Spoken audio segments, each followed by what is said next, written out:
Just a quick second. Oh, is that going to work? We're going to find out. But in the meantime, hey everyone, this is Grant from State of the Spark or Spark Sites. Let me get my head off there. And then this is Nicole from HotMod. And we are HotSpark. Let's go. And we're super pumped today. We have to apologize first and foremost because we were supposed to have Gilberto, and Gilberto get better soon because he came down with the crunkafunk. He's super sick, and his team was like, we are so sorry. Can we reschedule in the future? We're like, absolutely. But when thinking about Colombia and Colombia influencers and Colombia content creators and Colombia digital nomadism, the first person to come to mind was my good buddy, Jarrett. So Jarrett's going to join us, and we're going to talk a little bit about, that's not coming up, that's okay. We're going to bring Jarrett up real quick because he has a vast amount of experience with living abroad. He's not exactly an expat, but he definitely lives in Bogota, Colombia, most of the year, and then the other half of the year he's back in and around the Boston area. He's heavily involved in crypto. We had a show together for a long time called Not Crypto Bros, but he is super focused on his amazing show called More Than Blockchain. Please check out the podcast. I've been a guest several times. We talk about money and crypto, and we're going to bring him up to talk all things Colombia, all things digital nomadism, and his journey as a content creator. So, without further ado, boom! Jarrett, you there? Hey, Jarrett. Hey, guys. How you doing? Good. Good. So this is live and in person from your penthouse suite. Yes. Are you a minimalist? I feel like. Okay, here's the great thing. Yes, A, extreme minimalist. B, Grant has been here, and Grant knows that to get up to this little cabana that was literally built on top of the roof where I am in Colombia, they built this kind of, I would say it's stairs, but it's honestly like stairs from a Mayan temple or an Aztec temple because like it's maybe for a size 6 foot. And so it's really hard to get furniture up here. But this is funny. I've actually ordered a bed. It's a very tiny elevator. I have a photo of this elevator. Yeah. And so there's not only the elevator, but then to get up to here, it's really hard. Anyways, I'm getting a bed, one of those ones where it comes in like a ball and then you open it up. And then once I get it up here, it's just going to kind of be here. So anyways, Yes. Yes. And you haven't caught him on laundry day. And so, because what he's talking about with appliances, getting a dryer. It's like impossible to get a dryer there. Probably not wide enough to get any kind of appliances. I have a really small dryer, Nicole. Like it's super tiny. So when I do, instead of just like the stateside dryer I have where I can throw in like 6 weeks of clothes and it comes out, it's great. Or the washer, I should say. Here, the washer is really tiny. And you know, it's just honestly, like appliances around the world are just smaller. Like America loves big stuff. We go into RVs. Grant's mind was blown at the RV show, by the way, but everything is miniature. So I've been exposed to it for the past couple of years. I mean, I have one, but I would imagine it's similar to that. Like it's just micro size so they can fit inside of like a camper. And then that's kind of how they have like the 2-in-1 washer dryers. The combo. It's like one unit and it's just big enough for like, you know, like 4 shirts or something, but it's better than going to the laundromat. So I guess you're always doing laundry. Yeah. Pretty much, man. Yeah. Okay. So Jarrett, go ahead, Jarrett. What were you going to say? Nope. That's it. No, I was just going to say, so Jarrett's here to talk a little bit about digital nomadism, and I want to get on that. But real quick, I want to cover for everyone. You know, Jarrett knows that we normally cover, travel influencers, and I wouldn't consider you a travel influencer. I wouldn't even consider you an influencer. I'd consider you a content creator. Do you distinguish the two? Yeah, maybe. I guess actually, do you want to break down that definition and tell me why I'm a content creator and not a influencer? No, I mean, yeah, Grant.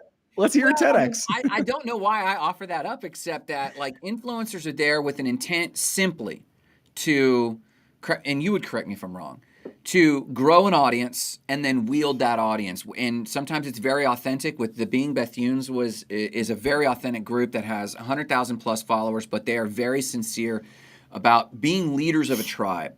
Not all influencers are like that. They're wielding them for a variety of reasons. We like working with people like that because it's just more meaningful.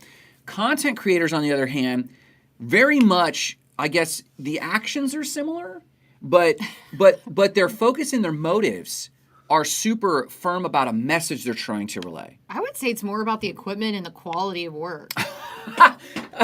Wow. Like a content creator is like a little bit more serious about their skill set and like the quality of video and their drones and things. Honestly, I don't even know. I think it's more interchangeable now. I don't know if there's really that big of a difference. Well, and this is why I'm bringing it up. So Yeah. what would you consider, I mean, aside from our definitions, how have you referred to yourself as you've been making your content? Yeah, this is actually a very interesting conversation. We could probably talk about this the rest of the 25 minutes because Yeah. I think Nicole's right in the sense that they just kind of come together now because influencers will create content. But I don't know if however, it's kind of like a square and a rectangle. While influencers will create content, I don't know if content creators necessarily want the influence, if it doesn't go the other way. And for me, I don't see myself as an influencer. I see myself more as a content creator, even though I don't know if my quality is maybe up to where it should be as far as other people in the crypto and in the tech space, as far as the stuff that they make. But I actually watched this video the other day. It was on YouTube.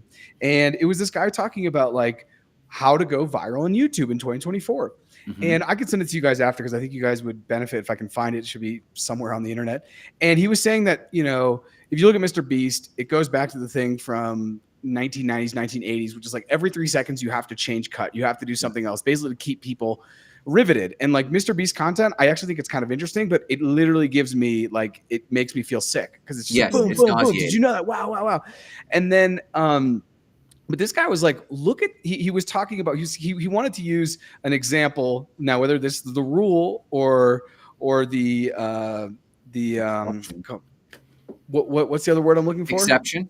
Thank you. Now, whether this is the exception to prove the rule or the rule to prove the exception, I'll let you guys think about it. But it was this guy who's into bodybuilding and he's super, super ripped up. And his content is normally, all of his videos are normally an hour plus long.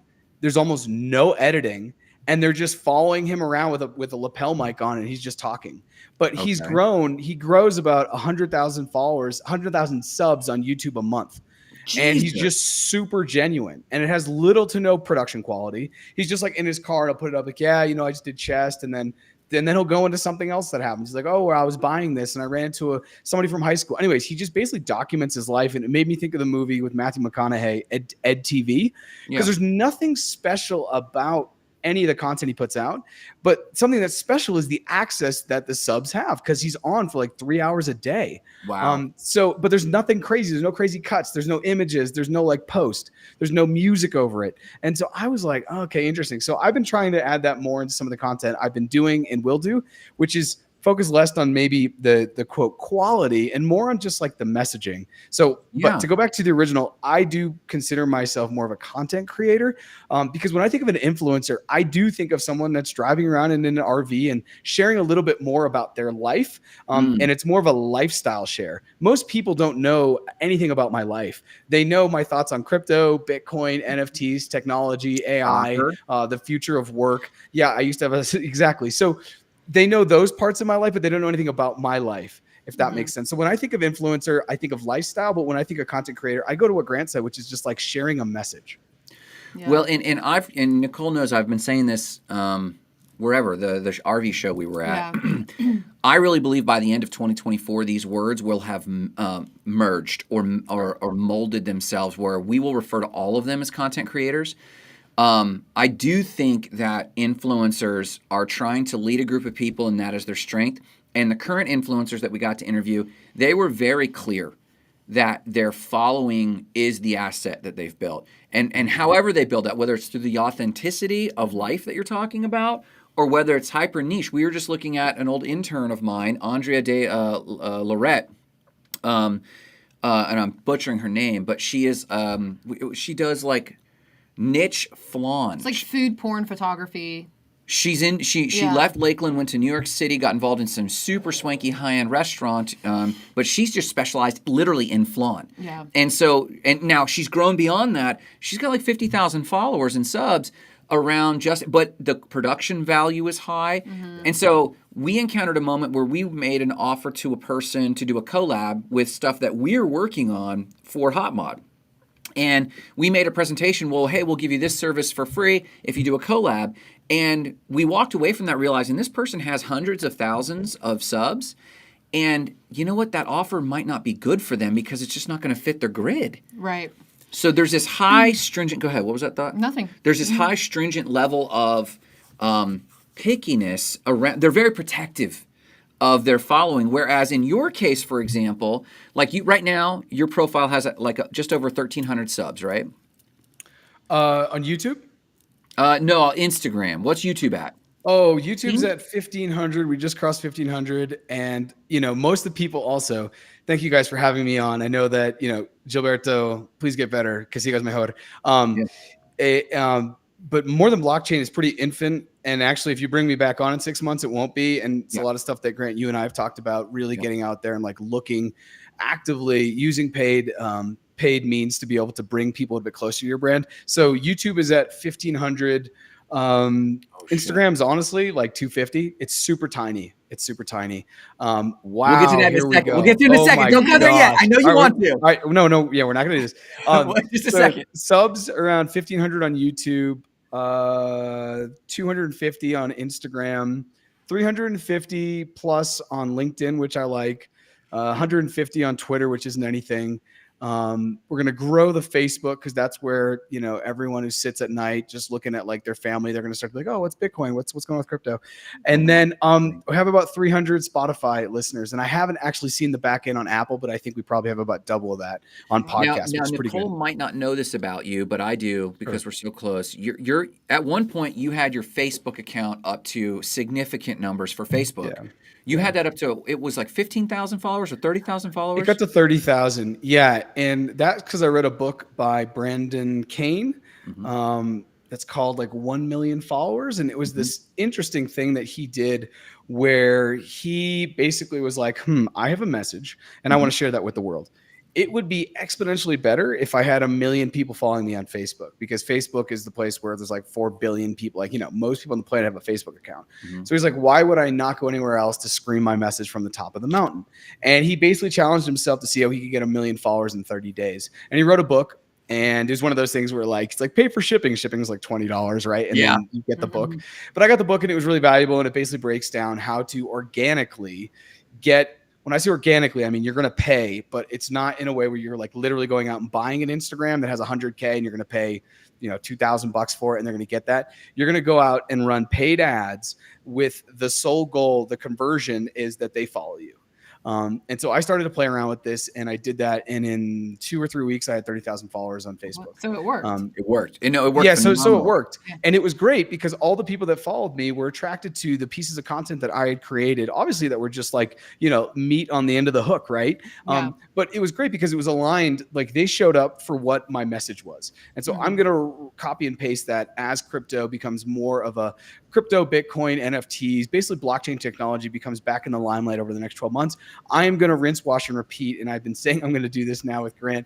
I've been telling Grant I'm going to do this for a while, hopefully sooner than later, because people are interested. And I have great copy already created. That's basically just like, and my message to the world now is learning about tomorrow's tech today is a privilege. Full stop. Well, I love that. And let me That's give great. background, a little hype to Jarrett. One of the things that we had in common big time was a heart for the developing, underdeveloped, the global South, people that need more economic freedom but don't have the privilege of being in a world where they can pursue it freely. And so Bitcoin came on, the technology, and that's his earlier show was Wi-Fi and Water, which really pointed to water accessibility, but really accessibility to infrastructure in general in more challenged areas. And go ahead. No, I was going to say, I wanted to ask you, like, people go to Facebook to get their news as well. So do you think that works to your advantage as you become like a resource on the newest like crypto and blockchain info, or is that part of your message? Do you keep people informed, or is it all about your message, or is that part of your message?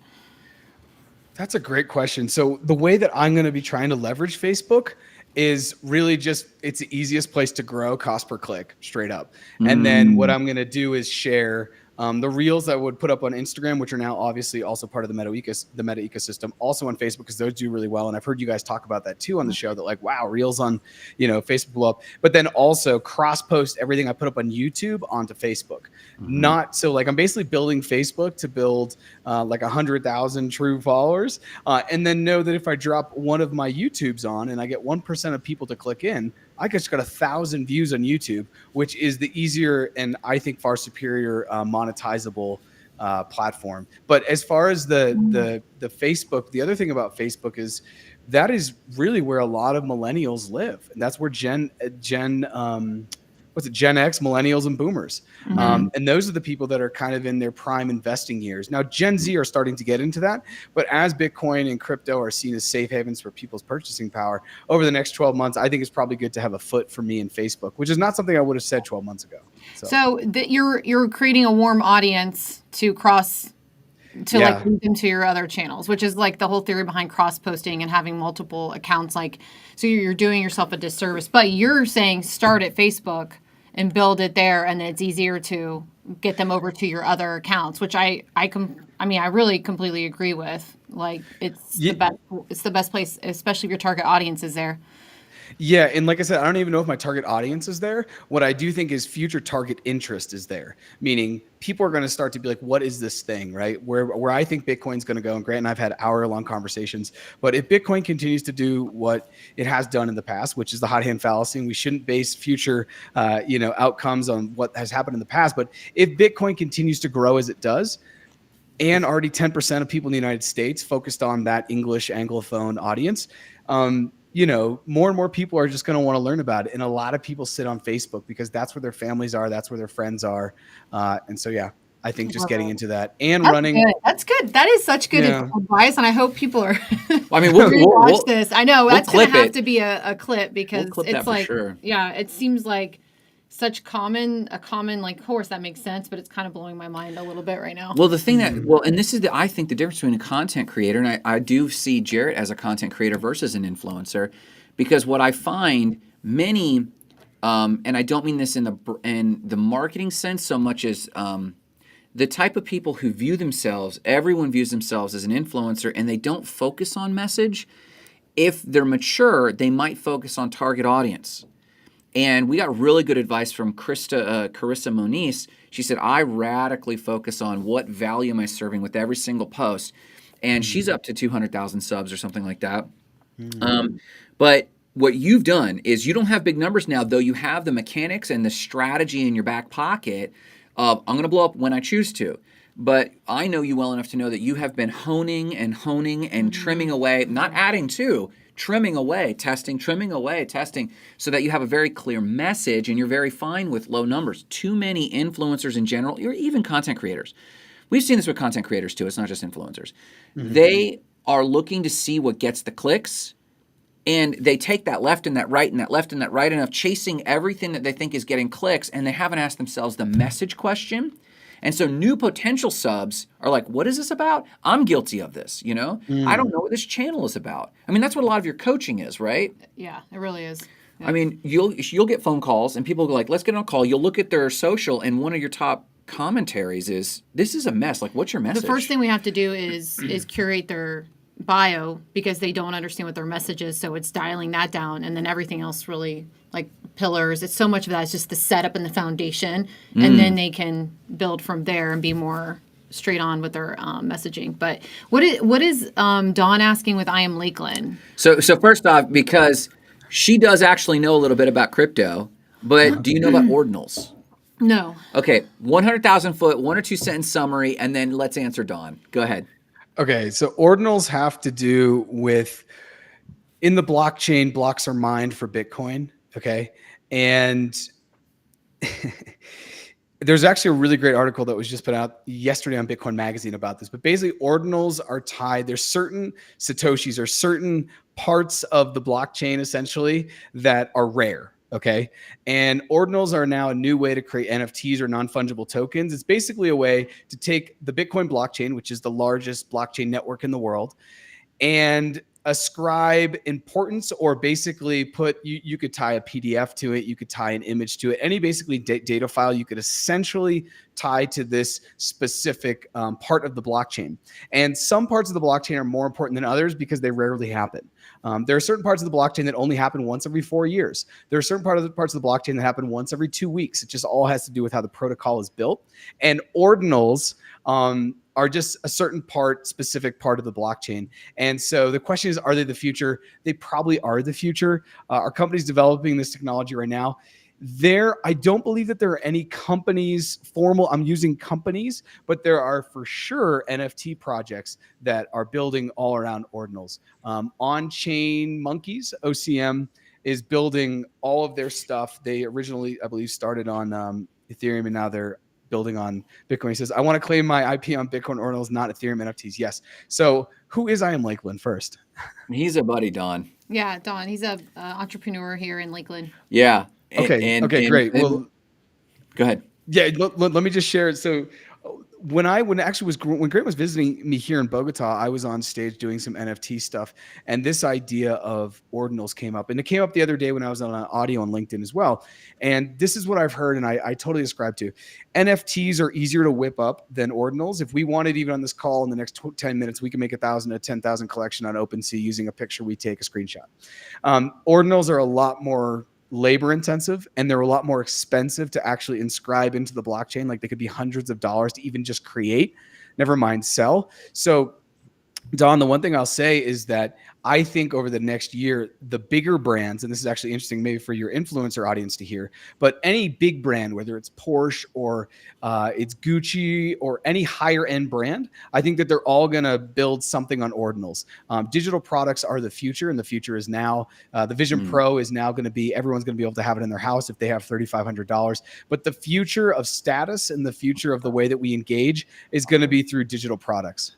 And so ordinals will be the top tier digital product. If you have, Sorry, is this stuff that, like, if my kid's playing a video game, he can buy like a pair of Nikes, digital Nikes inside the game, like a skin or something? It's exactly like a skin. Yeah. Okay. So if you're thinking about Fortnite, it's exactly like a skin. It would just be tied to the Bitcoin blockchain, where you can go into the blockchain and see it. And there's actually a really cool website. We could look at this a whole nother day if this is at all interesting to your influencer friends. Maybe in 8 months when people care about Bitcoin again. But you could actually go into the blockchain, into the mempool, and click and say, wow, look at that skin, that Nicole's son owns or whatever. Yeah. And it would have so much value because it's physically, like, I say physically, but digitally. I don't want to tell them this then, because they're going to be like, Mom, because I refuse. No. Do not mention this. Do not mention this. Oh, I won't. Never mention this. They already want me to buy all these Nike tennis shoes. They're like, Mom, we can resell this on StockX and da da da. And I'm like, I'm not doing it. And there's going to be more of that. And so, this is not a crypto NFT show, but this is evidence of being hyper niche, as Jarrett is, and as we were with the Not Crypto Bros, is that as an influencer, as a content creator, you got to know this depth, because suddenly you could be on something else entirely and people are now vested in you as a brand. And real quick, don't mention this to your kids, because this is the real value, whether it's ordinals or NFTs on Ethereum. Imagine, we used to play Super Mario. Imagine you could get your kids these Nikes in Fortnite, and you own it verifiably, and then you simply click, I want to play Super Mario, but I want to bring my shoes over. Yeah. It's interoperable, generally speaking. Bitcoin is not yet to that degree, but suddenly Mario's now got the Nikes on, and it's like a customized interactive experience. And then now, because of that, it's verifiable. There's more value. Now they're going to want to trade it. Well, is it an investment? If he was like, Mom, I can sell these Nikes to somebody who wants them, then it becomes an investment. And then I'm like, okay, I might consider that. Like, it could be. Yeah, I mean, there's a lot of kids and even grown men who are my friends that are making money on sitting on StockX and all these other, flipping shoes and waiting for a drop that's going to come at 2 a.m. and they buy for 500 because they know they can turn around and sell it for 1,200 the next day. It's like, did you get the pearls? Yeah. No, exactly. Yeah. So imagine that. Inches or whatever. Yeah. Yeah, and the bane of everyone's e-commerce experience is holding inventory, which is why people love drop shipping, right? But this is just holding it in your digital wallet. It's no weight to you. You can carry it around with you and sell it at any time. The real shoes could just go live in a vault. They never move, but everyone's trading and buying and selling NFT. And so Kendrick owns it now, and now some other kid owns it. Yeah. Now, if you don't mind, I want to go back to something that you said to me back in the day. We were talking to Colombia.travel about visiting and doing a press trip. And we mentioned Cartagena, and you immediately said, hey, you really need to check out Santa Marta. And you living in Bogota, and do you consider yourself a digital nomad?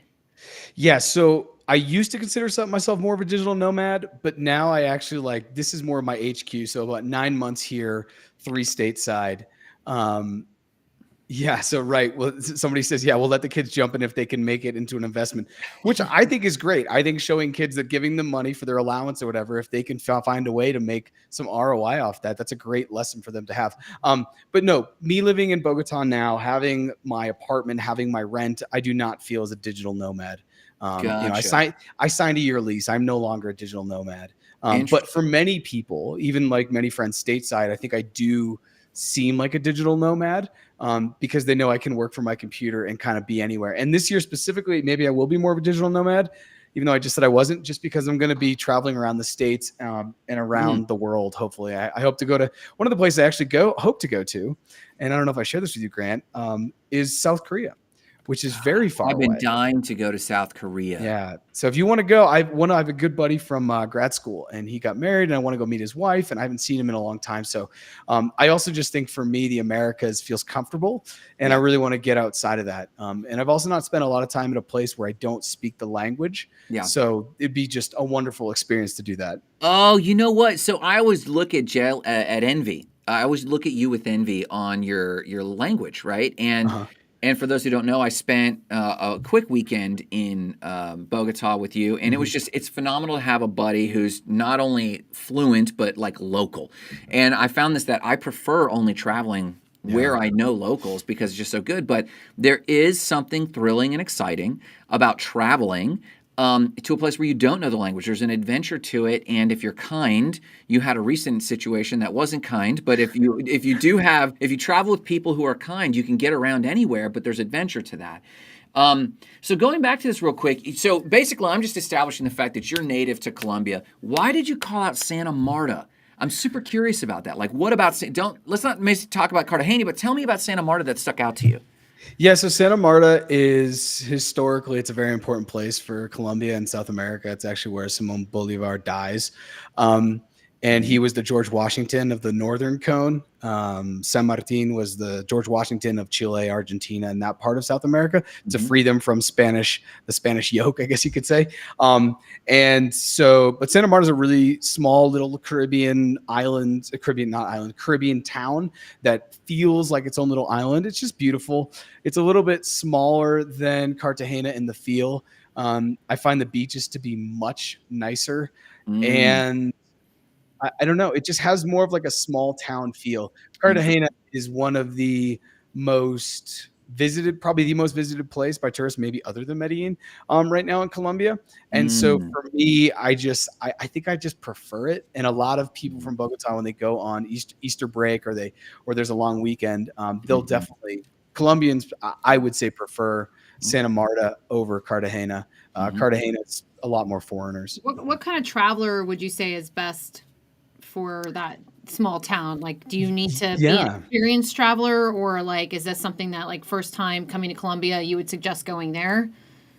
First time coming to Colombia, I think that'd be fine. The Mm. airport, because one of the things I find most daunting, and this is no matter where you go, it could be stateside. If you're trying to go to a city, the airport isn't directly in the city. And that is always my biggest thing because that's where I feel like the most situation could happen where maybe I get taken advantage of, right? I'm Mm. like, oh man, because like, for example, the airport in Medellin's an hour away. And that's a Mm. long road, Mhm. And so Santa Marta, the airport's really close. It's very tourist friendly, and I would say it's family friendly. I would say if you have Mm. a family and you're in Florida and you're thinking about getting away for a while and you're looking at because people look at the DR and the PR, there's nothing wrong with those places, but I would say consider coming down to Santa Marta. Mm. It's maybe about an hour, 45 minutes farther away.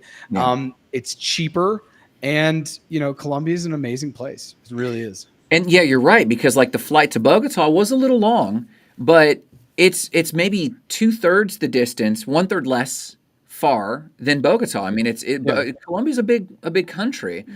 Now, have you done the whole coffee region? Have you like I don't we've talked a lot about Bogota, but I haven't known how far you've traveled afield. Have you Yeah. traveled the whole coffee region? Yeah. So I've traveled and I've spent a lot of time, or not a lot of time, but I've spent couple months maybe in and out of the Medellin area in a place called Mhm. Envigado, which is next door to Medellin. It's kind of like Cambridge to Boston. People Okay. think it's the same thing, but it's just divided by like nothing. But they are like quasi different. And so Envigado would be a place that I would say people should go to. They say it's the best municipality in Colombia. They also say it's the safest. And it's just Mm. right next to Medellin. Medellin right now for me is just overrun with foreigners.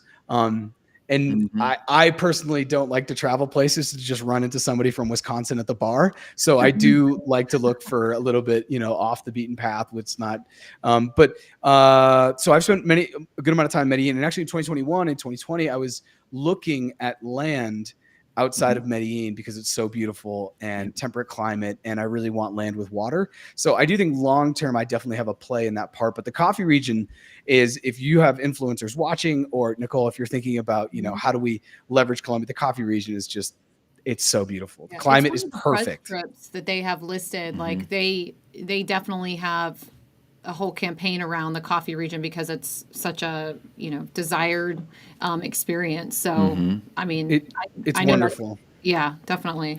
Yeah, Now you had it's a question wonderful. about the message, the new brand. Yeah, Columbia just launched a new like branding tagline where they're really focusing on the beauty of the country. The Yeah, exact what is that? Also, we're a little over, so hopefully people are okay. What is the Yeah, new we'll dip brand? quickly. I know you got to get to your next, but we'll just ask this question and let you go. Yeah, I mean, the minute we started talking to their team, you know, they're really looking to change the view of their reputation, and so the new messaging is Colombia, the country of beauty, Yeah, and yeah, so and then focusing on the landscape and the naturescape of all of the regions. So, what do you think of that? Do you think it's effective and a good route to take? I think it's an interesting one because I love their old slogan, and I actually said their own slogan on one of the videos I did talking about What was it? comparing Colombia I to like Bitcoin. It it. was beautiful. It was, the only risk is wanting to stay, because for so many years people have been thinking Colombia is so dangerous, this, that, and the other. Yeah, And I so I like that. love that coming out first and foremost. It's like B Rabbit in the shelter, right, from Mhm. 8 Mile. I'm gonna come out and say all the bad stuff, so there's nothing you can say to me. Saying Yeah. that the only risk is wanting to stay is so true, because many people come here and they end up staying years. And so El País de la Belleza, I just saw that, the country of beauty. I think it's cool. I think it's trying to bring maybe a different person down to Colombia. And I think one thing that's happening in Colombia that is really blew up maybe after the pandemic is people are seeing Colombia as a retirement destination. Interesting. So taking the word risk out of the slogan may be something that they're trying to, and I don't know, I'm just throwing this out there, and Yeah. ProColombia, if you're listening, let's talk. But like, there's like a large amount of boomers that retire every minute in the United States, and they have money. Yeah. And while they have money, many of them are house poor. What I mean by that, I mean they've dumped all their money in their house. They have actually no liquid net worth, and they struggle to pay their taxes. And I've Mm. had conversations with boomers, 60 plus people in Massachusetts, and said, look, you got a house that's worth 800, 900. If we sell it, how much equity do you have? Great. Let's pull 6 out of that. You can come down here, get a really nice place in the Mm. countryside for like 80 to 100. And we invest the rest, and then you're done, you Yeah. know? That's life So changing. It's life changing. yeah, so I really think it's going to be a place where more and more foreigners are going to start to retire. And I don't know if Colombia feels this way or ProColombia feels this way, but like, for me, that's great. That's money that wasn't in this ecosystem that's being Yeah. brought in, pumped in month after month. Me living here on my US salary, I'm pumping money into this economy that otherwise wouldn't be here. That's Right. not part of like that, not from proof of work that was done in this country. That's a crypto term. But anyway. So, okay, parting advice for any influencer or traveler or tourist considering coming to Colombia. Like, what are some top, like, you have to go here, you have to see here, or you got to operate in this modality and you'll get the most out of this trip? Like, what's some, to the people who have talked to you, like me, who are like coming down, like, what is your go-to advice? Well, I don't know what the advice that I gave you was, but I would say that if you are coming down, reach out and find me. I am here. And like I said at the top of the hour here, I'm getting a bed, so I will have a second room if Yeah. people want to stay for a week or whatever. And my buddy's coming down next week. and he'll be here for almost a week. And that's why I'm getting the bed so we can both have our spaces. He's going to come down and just work. It's becoming a place where people are digital nomading, traveling. And if you're an influencer, there's honestly maybe no better place on the planet, especially if you're Florida located, because it's so close. Yeah. And it's a temperate climate. So people, I think, are like starting to see it as like a place they can do photo shoots, because it's not always just as hot as the PR and the DR, for example, or the Caribbean. Yeah. So there's a lot going on. But I would say check into the smaller cities. This would actually be my advice. Look at Pereira and Manizales. I eventually do want land and a place to live in Manizales because it is a beautiful, beautiful town. And if you guys ever come down, hopefully we would get time. It's a smaller city. It's like built into a hillside. It's beautiful. It's much cheaper than Bogota. If we're talking about economics, people are super friendly, and there's not a lot of foreigners there. Or at least there wasn't. I don't know. Post-pandemic, everything's changed. So, Yeah, it has. Yeah. Did you have a thought there? I know it sounded like you had a Well, thought. I mean, a lot of our travel influencers, one of their sayings is like, we're always chasing 75. So like this time of year, you see them coming to Florida and they go down to the Keys, or they go over to like Mexico. And I just think that, this is the time also for international travel. If that's the goal, is stay in those temperate climates. And then, like you said, photo shoots. It's just a big opportunity that I think they would be ahead of the game if they considered like taking that trip. Yeah, man, definitely. Yeah, and if they're chasing 75, Medellin's basically 75 all year round because it's right on the equator, but it's in the mountains, and it's lush. Bogota, Grant was here. Grant saw a really rainy day, and then Grant saw a really sunny day. So the sunny days here are beautiful, and I'm very pro-Colombia. He is pro-Colombia. That should be their slogan. I am pro-Colombia. That's right. That should be it. Thank you, Jarrett, so much for your time. Thanks for filling in this spot for Gilberto, and we'll hope to have him soon. And everyone check out More Than Blockchain anywhere on the interwebs, or Jarrett Carpenter. Thanks so much, man. We'll talk soon. Appreciate you. See ya. All right, quick takeaways. What are your takeaways from the illustrious Jarrett Carpenter?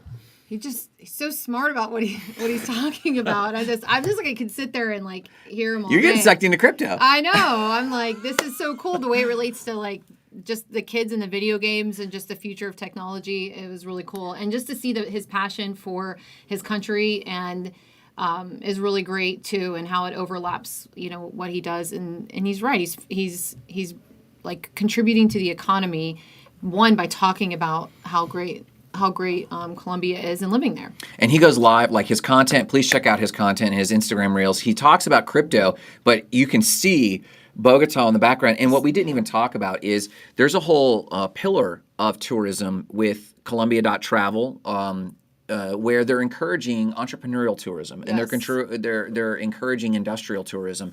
And Jarrett brought me down. We were at the Luminarium conference interviewing these entrepreneurs, and then when I got back, I started talking to Juan Carlos from not Discover Puerto Rico, but from Puerto Rico. He was heavily involved in Techstars, and there's so many. I think he told us there are more Techstar startups in San Francisco that are represented from Colombia and Bogota specifically. So what we haven't even talked about is how advanced Bogota is. Sorry, my thing's going in and out there. Whoop, there we go.